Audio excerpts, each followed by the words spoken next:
One of the most important substances throughout world history has been salt. Salt might seem mundane, but it's actually necessary for the functioning of life.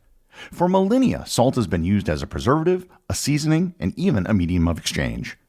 Salt is one of the universal things that has remained the same throughout history and everywhere on Earth.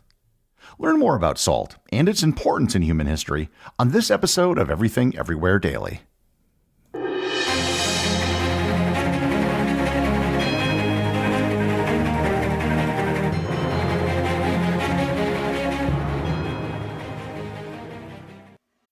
This episode is brought to you by Honeysuckle White. If you're looking for ways to make mealtime healthier in the new year, make your favorite recipes with turkey from Honeysuckle White.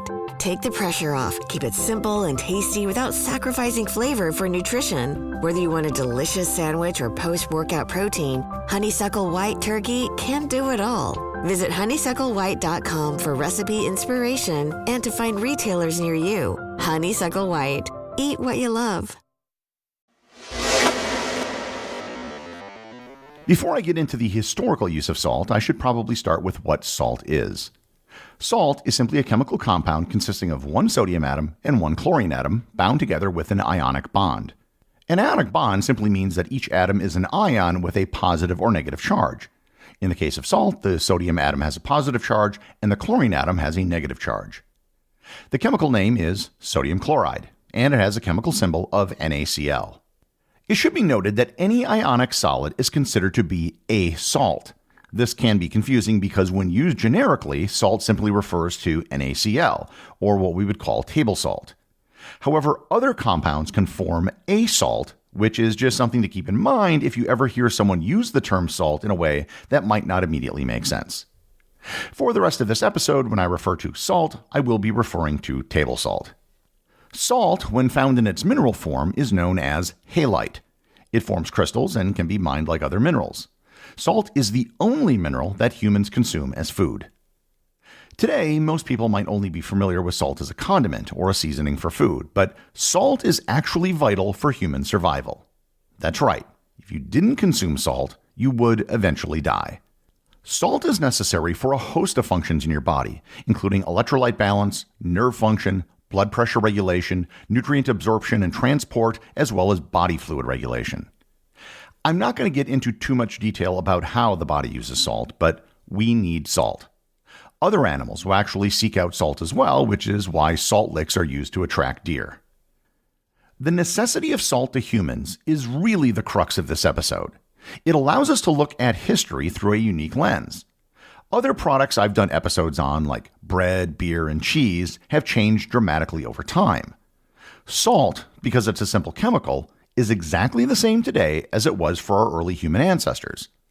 Furthermore, because salt is an essential nutrient for all humans, every society and culture in history, wherever on Earth, including our own today, has had to procure and find sources of salt.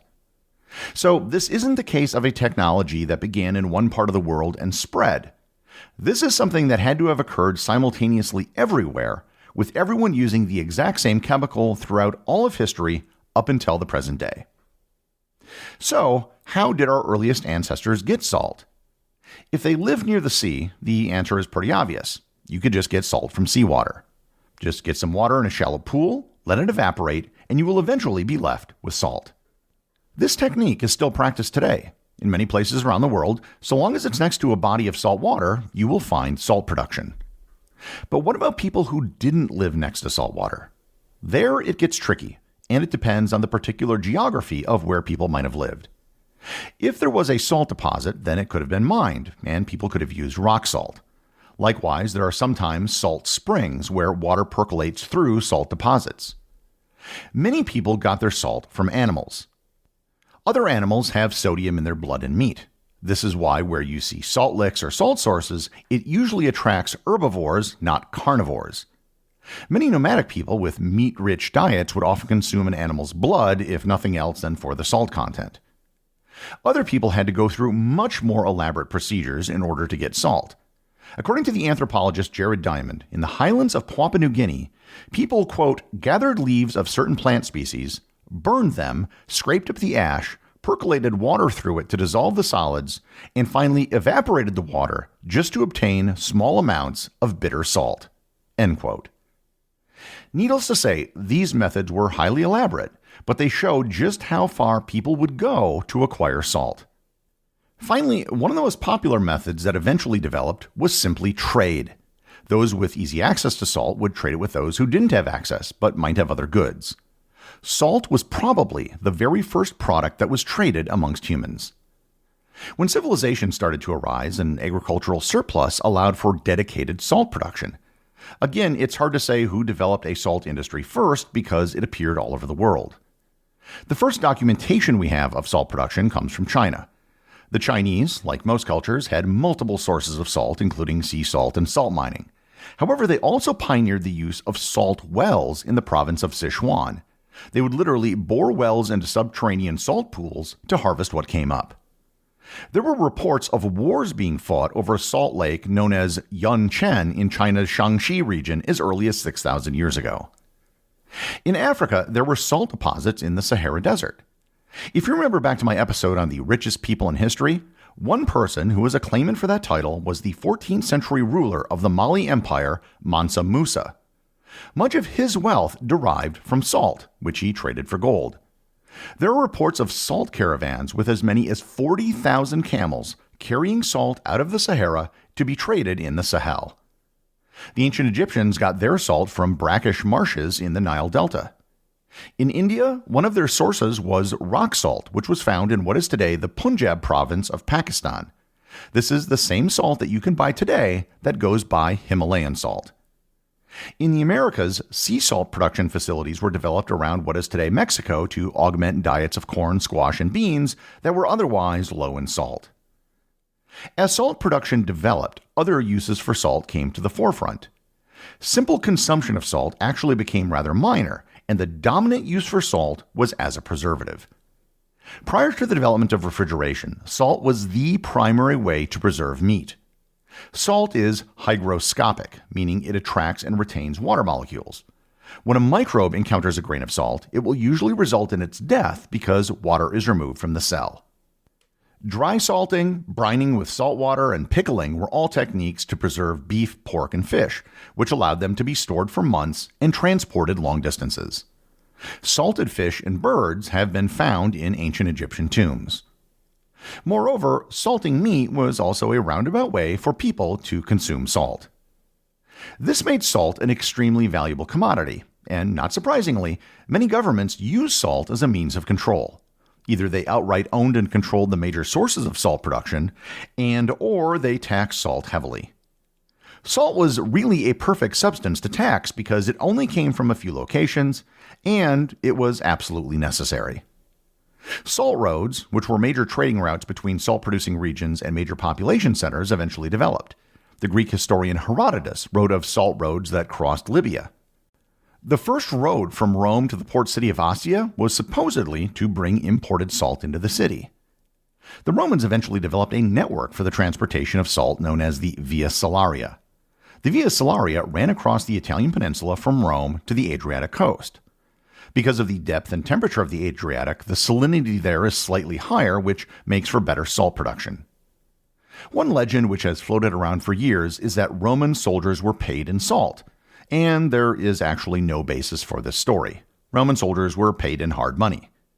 However, the English word salary does come from the Latin word for salt, and it might come from the word salarium, which was a stipend given to soldiers for the purchase of salt.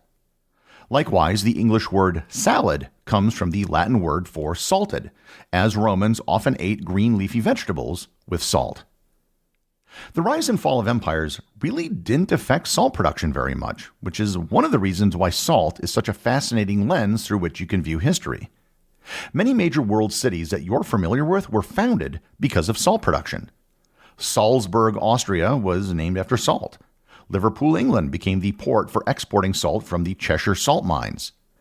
Krakow, Poland became a flourishing city due to the Wieliczka salt mine, which is today a UNESCO World Heritage Site. And just as an aside, if you're ever in Krakow, I highly recommend visiting the Wieliczka salt mine. Over the years, the miners carved elaborate sculptures, chapels, and other structures out of pure rock salt. Even as the modern world developed, salt never lost its importance. Venice had a dominant trading empire, and part of that empire included the salt trade. They would purchase salt from all over the Mediterranean and the Black Sea, including Egypt, Algeria, the Crimean Peninsula, Sardinia, Ibiza, Crete, and Cyprus. They also produced their own salt in the Venice Lagoon. They had a monopoly on the salt trade in much of Italy. And Venice fought wars with Genoa and Padua in order to preserve their salt monopoly.